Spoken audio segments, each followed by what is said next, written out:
I'm very excited because the first segment is why we don't talk about recruiting. I like that segment.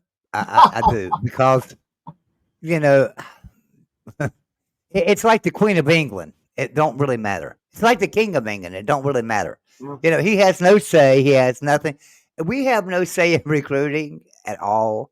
And a recruit comes in and says, "Hey, I'm coming to West Virginia," and then come signing day, he's like, maybe not." And guess what? We might find somebody in the transfer portal a little bit better, and so it might be better to pay attention to the transfer portal Right. than it is to recruiting, in my opinion. Sometimes.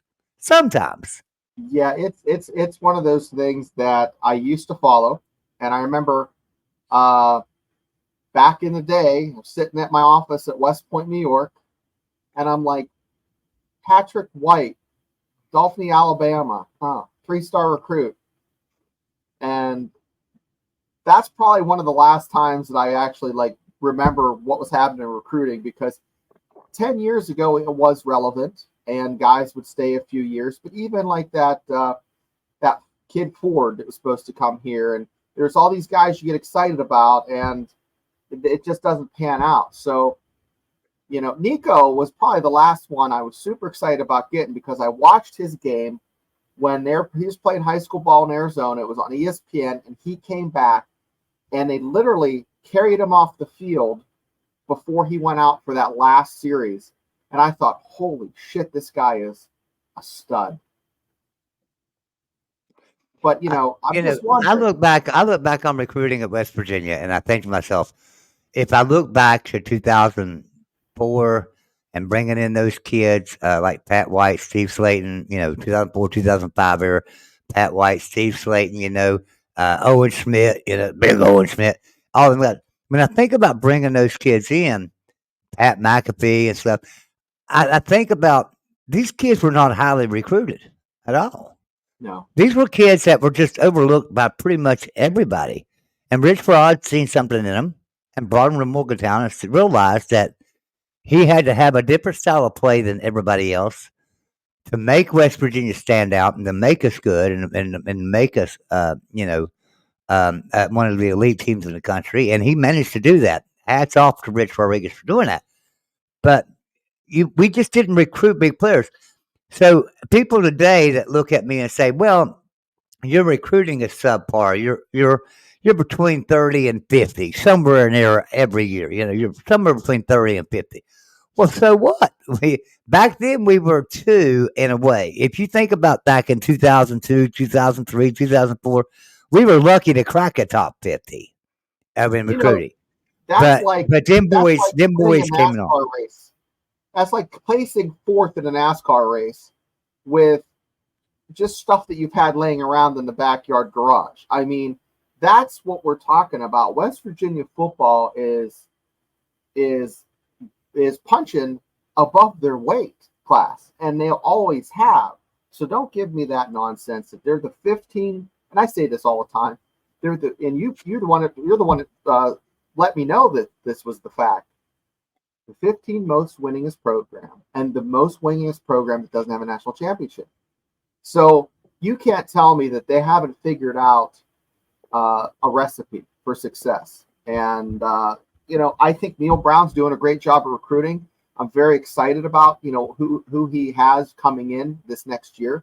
But am I going to do shows about it every week? No, not during football season. I might talk about it in the off season, but I'm not going to talk about it during the season. It's like the Steelers talking contract renegotiation during the season. It's just something that I. When you talk about recruiting, so give me a 3-star player or even a low 4-star player. Hell, I'll take a 2-star player, a 1-star player, or no star player, really, if he buys into the culture of the state of West Virginia. Right? So that's what happened with when you think about players like Jeff Hostetler and Daryl Talley and Del Wolfley, even, right? Major Harris, Reggie Rambert, James Jett. These guys bought into a culture and made it what it is. And then you go on down the line. You got Adrian Morrell and Avon Coburn, and then you get Geno Smith and Avon Austin. They bought into a culture, and they were 3-star talent with 5-star mentality. Some of them, not all of them. They were 3-star talent with 5-star mentality when they got to Morgantown. If they'd have played at Iowa State, who the hell knows where they'd be right now? They bought into the West Virginia culture. So that's what the players, that's the kind of players that I think we need to look for. We have to look for that mentality that says, okay, I want to come in and I love this state. I love the people. I love the atmosphere. I love everything about this state. The mountains, the trees in the fall, whatever it might be, whatever tickles your fancy. That's what you've got to buy into as a football player in Morgantown, West Virginia. Mhm. And the more of them players that buy in, the better. And I think in 2005, 6, 7, those eras, we had them players that bought in, like the Steve Slaytons and the Pat Whites and the Pat McAfee. Hell, Pat McAfee is still bought into this culture, right? I mean, he Right. just donated $1 million to our NIL. So I look at this and I think, wow, this is really cool that now we've got players that look. Last year, Zach Frazier left Morgantown. Zach Frazier ain't forgot Morgantown. He bought into the culture at Morgantown. He loves Morgantown, right? So that's going to be great support here a couple years down the road. And I know he made a big mistake in the Pittsburgh game this time, but it wasn't his fault. But anyway, so listen, Zach Frazier's a great player, and he's one of them players that's going to be somebody that can bring some recognition back to West Virginia, just like Pat McAfee has, like Major Harris did, like Pat White did. Zach Frazier still has a lot to bring back to Morgantown too in the future. That's the kind of players that I want at Morgantown. That's the kind of players I want to see. So I don't give a crap about recruiting. I really don't. I give a crap about which player is going to buy into our program, into our state, and actually do something. And that's what I care about. And because look, we're not Alabama, we're not Ohio State, we're not Georgia. I'd love to be getting 5-star recruits and have 5-star recruits sitting on the bench with 4 stars backing them up. That would be absolutely awesome. But we can't do that. So, and the only way to win in Morgantown, and I think it's been proven over and over again now for the last several years, is you've got to buy into Morgantown, and that's what teams of the past did, and that's what teams are starting to get back to is buying into the Morgantown, and I give credit to Neil Brown for that because under Dana Holgerson nobody bought in. You know, Yeah. after Geno Smith and Tavon Austin went away, look, there are no players in the Dana Holgerson era that actually bought into Mountaineer football that come back and support the program. There's just not any. Name Well, me that's what one. he didn't value. Honestly, He didn't value the old dogs coming back, the alumni coming back and hanging around the program.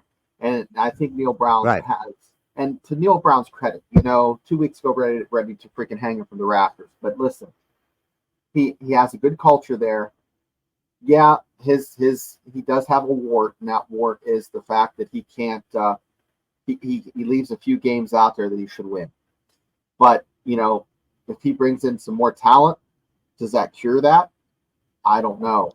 But that's where we stand on recruiting, guys. Uh, Joey, I don't know what else. What else is there to say about this?